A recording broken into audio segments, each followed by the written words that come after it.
Assalamualaikum warahmatullahi wabarakatuh. Bertemu lagi dengan channel CC Karliane. Hari ini kita akan bahas prediksi soal PPPK kompetensi pedagogik guru PPKN tahun 2023. Semoga bermanfaat dan jangan lupa like, subscribe, dan share. Langsung saja kita menuju nomor 1. Materi dalam pembelajaran PPKN yang sesuai dengan kompetensi dasar mengkaji sistem dan dinamika demokrasi Pancasila sesuai dengan Undang-Undang Dasar Negara Republik Indonesia tahun 1945 adalah A. Sejarah demokrasi di dunia. B. Demokrasi berdasarkan Undang-Undang Dasar Negara Republik Indonesia tahun 1945. C. Perkembangan demokrasi di Indonesia. D. Praktek demokrasi di Indonesia. E. Demokrasi Pancasila pada masa awal kemerdekaan. Pilihan yang benar adalah B. Demokrasi berdasarkan Undang-Undang Dasar Negara Republik Indonesia tahun 1945 merupakan materi yang sesuai dengan kompetensi dasar yang diberikan. Penjelasannya adalah sebagai berikut. Undang-Undang Dasar Negara Republik Indonesia tahun 1945 adalah konstitusi dasar Indonesia yang menetapkan prinsip-prinsip demokrasi Pancasila sebagai dasar negara. Oleh karena itu, untuk mengkaji sistem dan dinamika demokrasi Pancasila sesuai dengan Undang-Undang Dasar 1945, penting untuk memahami konsep dan prinsip-prinsip demokrasi yang diatur dalam Undang-Undang Dasar 1945. Pembelajaran tentang demokrasi berdasarkan Undang-Undang 1945 dapat mencakup beberapa aspek sebagai berikut. Konsep demokrasi Pancasila, sistem pemerintahan, hak dan kewajiban warga negara, dan praktek demokrasi dalam kehidupan berbangsa dan bernegara. Jadi jawaban nomor 1 adalah B. Demokrasi berdasarkan Undang-Undang Dasar Negara Republik Indonesia tahun 1945.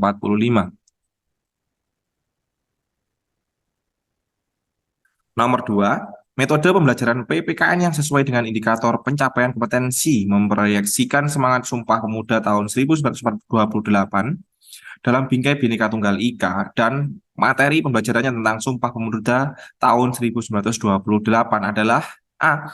Berdiskusi peristiwa publik. B. Proyek belajar kewarganegaraan. C. Refleksi nilai-nilai luhur. D. Kajian dokumen historis.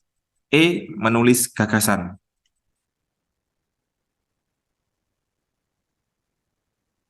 Metode pembelajaran yang sesuai dengan indikator pencapaian kompetensi memproyeksikan semangat Sumpah Pemuda tahun 1928 dalam bingkai Bhinneka Tunggal Ika dan materi pembelajaran tentang Sumpah Pemuda tahun 1928 adalah C. Refleksi nilai-nilai luhur di kejadian Sumpah Pemuda.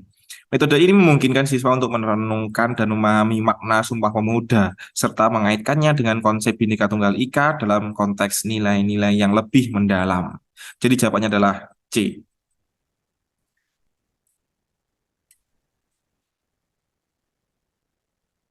Nomor 3, pembelajaran KD memahami tata urutan peraturan perundang-undangan dalam sistem hukum nasional di Indonesia dilakukan penilaian menggunakan instrumen A. Rubrik yang memuat kekuatan dan kelemahan undang-undang lalu lintas menurut pandangan siswa melalui diskusi kelompok.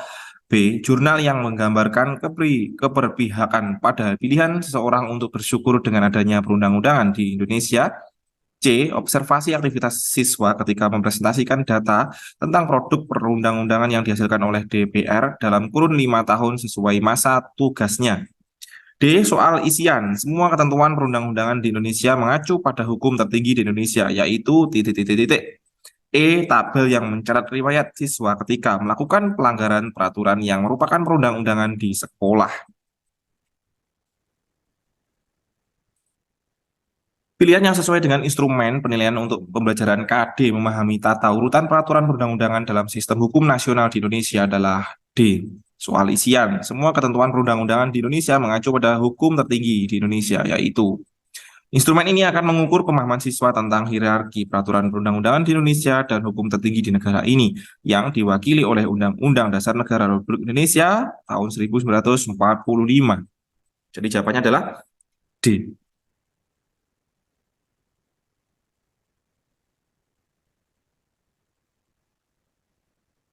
Nomor 4, seorang guru yang secara struktural di bawah kekuasaan bupati atau wali kota mendapatkan hukuman penundaan kenaikan pangkat.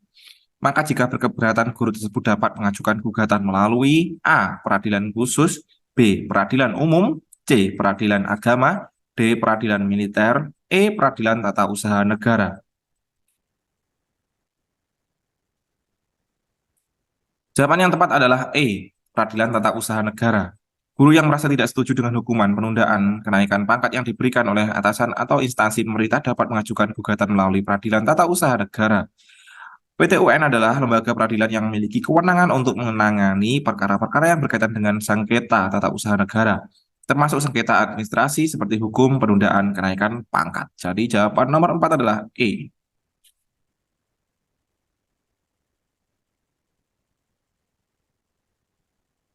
Nomor 5, di akhir pembelajaran tentang kompetensi dasar keterampilan yang berbunyi, menyaji hasil analisis proses perumusan dan penetapan Pancasila sebagai dasar negara, guru menerapkan pembelajaran simulasi sesuai sidang.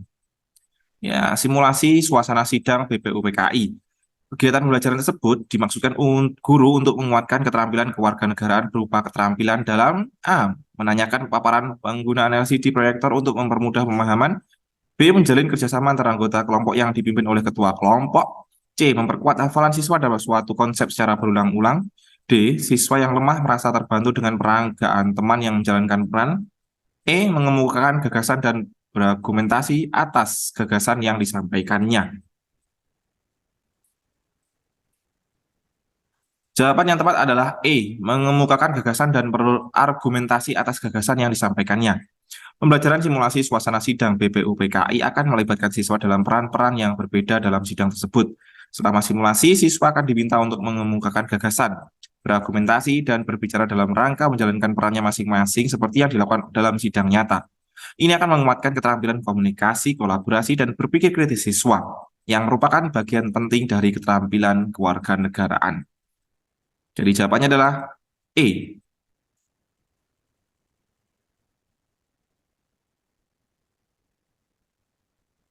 Baiklah, itu tadi adalah 5 prediksi soal PPPK, kompetensi teknis maupun di dalamnya ada pedagogik untuk guru PPKN tahun 2023.